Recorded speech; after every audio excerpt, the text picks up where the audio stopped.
সুপ্রিয় দর্শকবৃন্দ, আসসালামু আলাইকুম। কেমন আছেন আপনারা? আশা করি আল্লাহর মতো ভালো আছেন। যদি চ্যানেলটি ভালো লাগে অবশ্যই চ্যানেলটি সাবস্ক্রাইব করার পাশে থাকুন। প্রতিদিনের মতো আজকে একটা আপুকে আমি চ্যানেল হাজির করছি। মিডিয়া কি কারণে আসলে সেটা আপনাদের শোনাবো। আসসালামু আলাইকুম আপু। ওয়ালাইকুম সালাম। আপু ভালো আছেন? হ্যাঁ ভাই ভালো আছি। আপুর কি বিয়ে শাদী হয়েছে? না, এখনো বিয়ে শাদী হয়নি। ফ্যামিলিতে কে আছে? একটু মাছ ফ্যামিলিতে মানে হ্যাঁ, আমরা ফ্যামিলি ২ টা বোন আছি, একটা ছোট ভাই আছে। বাবা মা কেউ আছে? মা আছে। মা আছে। আপনি কি কাজ করেন? বাসাবাড়ির কাজ করি। বাসা বাড়িতে কাজ করেন।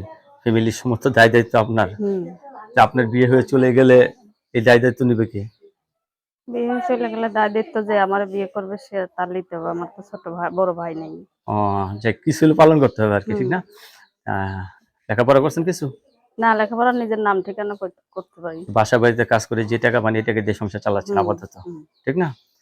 তো এখন আপনি বিয়ে বসতে চাচ্ছেন, আপনাকে দেখে তো অনেক মানে বউ চলে গেছে, বউ মারা গেছে, এই সমস্ত পুরুষরা যদি আপনাকে বিয়ে করতে চায়? সে যদি আমার দায়-দায়িত্ব লয়, বউ চলে গেছে, সবাই তো আর এক না। এক না, ঠিকই আছে। আপনি রাজি আছেন? হুম। দর্শক, আপুর কথাগুলো শুনলেন। আপু অত্যন্ত সরল সোজা মানুষ। আপুর এখনো বিয়ে শাদী হয়নি, সংসারের বড় মেয়ে। আপু বিয়ে বসতে চায়, ছেলে যে বয়সেরও কোনো সমস্যা হবে না, ঠিক না? না। আপনার কাছে ধন্যবাদ। আমার চ্যানেল সময় দেওয়ার জন্য। পরবর্তী একটি ভিডিওর জন্য অবশ্যই অপেক্ষা করবেন।